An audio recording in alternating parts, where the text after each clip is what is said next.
Doctor Who and the Silurians. Okay, this is the second John Pertwee story for Doctor Who.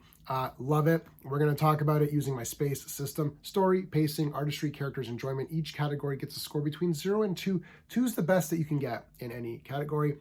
I'm reviewing these Doctor Who episodes against themselves. I'm not comparing Doctor Who to Star Trek or Star Wars or Battlestar or Avengers. This is very similar in Avengers with Emma and John. I'm reviewing against itself. So if I give this a 10 out of 10, I'm saying it's one of the better Doctor Who stories. If I give it a 5 out of 10, I'm saying it's one of the weaker stories. A 5 out of 10 Doctor Who story, I'm still going to love because I love Doctor Who. So there you go. Storyline for this one, friggin' 2 out of 2, man. I love this storyline with the Silurians being underground. They're saying, listen, we've been here forever. This is our planet. You can't have it, you dirty apes. Get your damn hands off me, Oh man, so good. They redid it with Matt Smith. I do not think they captured it as well, even though I love the Matt Smith run. I think that might have been Chris Chibnall. I don't remember. But when I saw that Matt Smith one, I thought, this is just an inferior copy because this one is awesome. They have a creature that's killing some unit members. They're draining power from this power station to revive the Silurians. There's good Silurians and bad Silurians. We'll get to that in a minute. But love the story. Love the ending. Hardcore. Friggin' Brigadier's hardcore. That was awesome. Doctor's on fire in this. Liz is wicked. So, yeah, love the story. Pacing 1.5. I would have given this a 2. This is a 7-parter.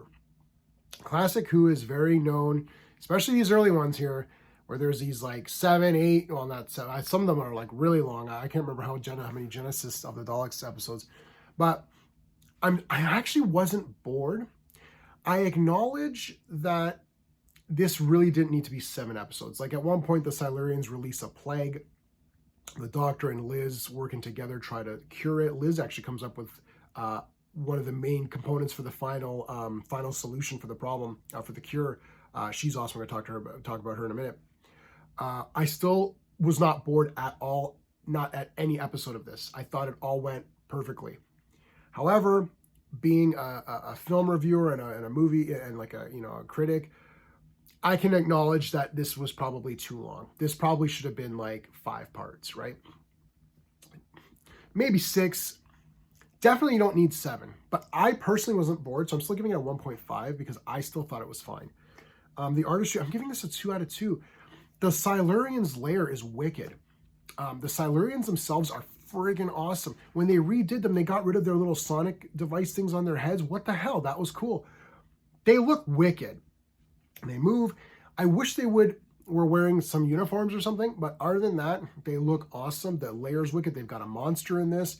Again, look, I'm not saying this is better than Lord of the Rings or something. I'm not comparing it to that. You got to think, when did this program come out? What was the budget that they had? They did the best that they could, okay?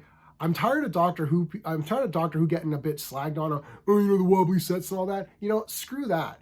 Like, they're doing the best that they can. BBC regulations for filming stuff are garbage. You literally have till 10 p.m. and they shut you down. Like, you got to research a bit of the time period and what it was like to film at that time period.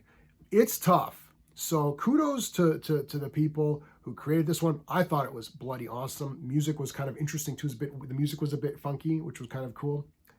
For characters, oh man, 2 out of 2. John Pertwee's my favorite Doctor.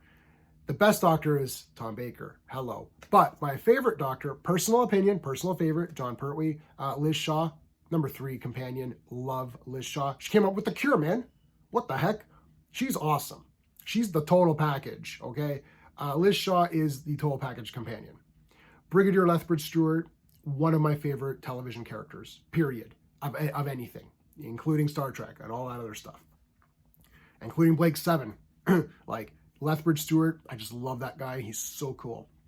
But yeah, the Silurians were awesome. Sometimes the villains get shafted in these Doctor Who episodes where you're like, they're just, But the Silurians are so cool. There's infighting amongst them. There's the one guy who's like, no, we got to share the planet with the humans. The other guys are like, no, screw the humans. We were here first. Let's take them out. A lot of great back and forth. Same with Brigadier. Brigadier's in a tough spot. He does something at the end that's crazy, hardcore. He's got to do it. Like, this is, I would say this is almost a perfect Doctor Who for me. I'm giving it a 9, enjoyment factor 2 out of 2. So I'm going to give this a 9.5 out of 10. I think it's a 10. However, I do have to acknowledge that it doesn't need to be 7 parts. And if you're not a classic Who fan, you might find this slightly difficult to get through. But I think it's awesome. It's absolutely great.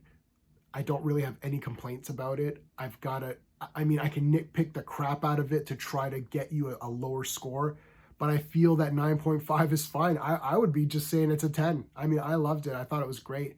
And yeah, that is it. Let me know what you thought of Doctor Who and the Silurians. Do you want more Doctor Who content? And also, if you do like my space system, please like the video and consider subscribing. That is it. Until next time.